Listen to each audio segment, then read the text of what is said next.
So hello students, how are you all?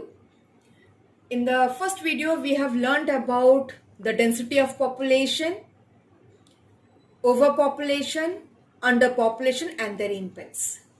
Let's start again with the population dynamic with the next topics, factors affecting population of a region. What are the factors which affects the density of population of number of population in a region? There are two type of factors, physical factors, economic and social factors. Now what comes under physical factors? Topography, climatic condition, natural vegetation, soil, water resources, mineral resources. How could we explain all these points? Topography. Topography means when we are talking about the land. If it is flat, level land of plains, these plains are favorable for human habitation. In contrary, if the region has rugged relief and inaccessibility of the mountains due to the inaccessibility of mountains, then you will find the people or population are sparsely distributed. Climatic condition.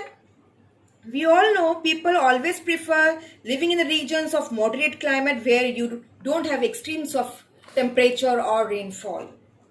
For example, polar regions which are too cold, deserts which are too hot and dry does not support the good habitation or good settlement. So people prefers to live or they are favorable. They prefers to live in a favorable conditions, climatic conditions. Natural vegetation, dense forests like in the Amazon and Congo basin, they're inaccessible and therefore largely these regions where you have dense forests are inhabited areas. Type of soil, the regions which are having fertile soil, good for agriculture, helps in the setup of industries, you will find those regions are densely populated. Availability of water resources. People, you might have learned about civilization we started near the river valley. So if you have the water facility like the Great Lakes region in USA, Ganga, Mekong or Rhine River, all these regions which suppose water or availability of abundance of water suppose the large number of population or these regions are densely populated. Availability of mineral resources. If the region is rich in mineral resource, it attracts people to settle there. For example, Kalgoorlie and Coolgardie in Western Australia, the oil fields of Middle East, where you find the concentration of human settlements are more compared to the dry region or extreme cold regions. Economic and social factors, which are the points which supports life or people settlement. Industries, transport facilities, urbanization, government policy. Let's read about this in short. Industries.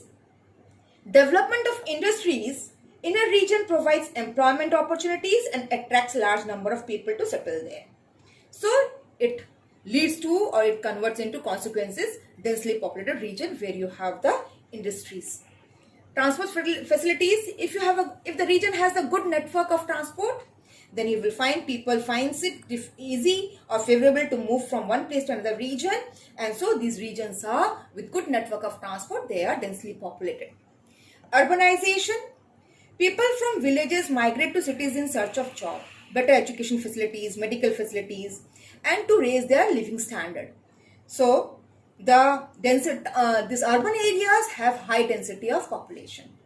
Government policies. Government policies or political situations also are the cause of people to migrate from one place to another. They influence the concentration of people or settlements. So if the political conditions are favorable, you will find it is densely populated or concentration of large number of people. Growth of population. Here we will learn some new terms like birth rate, death rate, natural growth rate, immigration. Let's go to the definition first. Growth of population. What do you mean by this? It refers to the change in the number of population of a particular area between 2 points of time. Now this change occurs due to two reasons. This change in the number of population occurs due to two reasons: natural growth and migration growth. When we learn about natural growth, we have to learn about the birth rate, death rate and natural growth rate. What is birth rate? Birth rate is the number of living birth per 1,000 persons in a year. Death rate, it is the number of deaths per 1,000 persons in a year. Difference between the birth rate and death rate is called as, or known as, natural growth rate. Now in developed countries like USA, UK, there are low growth rate. Why? There are low growth rate because of the low birth rate and advanced medical facilities, which keep the death rate low. So low growth rate, low birth rate and also the low death rate. If we learn about the other places like India, Bangladesh, these are the developing and underdeveloped countries like Egypt, Mexico, Tanzania. They have the high growth rate. High growth rate means when the birth rate is very high and low death rate. Why do they have the low death rate? Because of due to the improved medical facilities and life expectancy is going higher, is increasing. So in these regions which are developed, which are underdeveloped and developing countries like India, Bangladesh, Mexico and all, they have the high growth rate due to this high birth rate and low death rate. The other reason of growth of population, that is migration. Under migration you will learn two terms: immigration and immigration. Movement of people out of a country. When they go out of the country, out of the region, out of an area, then they are called as immigration, just related with exit E. And when the movement of people are within into a country, people are moving in, then it is called as immigration. Now this immigration population also increases when the number of migrating people of migrating into a country exceeds the number of people migrating out of it. Am I clear to you? Population increases when the number of people migrating into a country crosses the number of people migrating out of it. So we have learned here about the under migration, we have learned about two terms: immigration and immigration, people coming in, going out. Next is about the composition of population. What is this? Composition of population is structure of population. When we learned about the structure of population, these are related with few terms like age, this age composition, sex ratio, rural-urban divide or rural-urban areas, divisions, literacy level. Of whom? Of population. Age composition of population. Now, this here you will learn in detail about 0 to 14 years they comes under children. 15 to 64 years they are adults. 65 years and above are the aged people. Now, first and the third group, that is your 0 to 14 and 65 years and above, they are known as dependent population. And the age group 15 to 64 years, they are known as middle group, or they are working or productive population. In developed countries, the proportion of working population is high, while in developing countries, young children are more in number. Sex ratio means the ratio between the males and females in the total population. Generally, in developed countries like North America, Europe, sex ratio is in favor of females. That means in these countries, the number of females are more than the number of males. On the other hand, developing countries like Asia, the sex ratio is unfavorable. The male numbers are more than the females. Rural-urban divide. Rural, the village area; urban, the city area. Nowadays, 54% of the world population is urban, while 46% is rural. Developed countries, higher percentage of urban population, while in developing countries, percentage of people living in the villages is higher. Literacy level. Literacy means the ability to read and write with certain understanding. Generally, literacy level are high in developed countries and low in underdeveloped countries.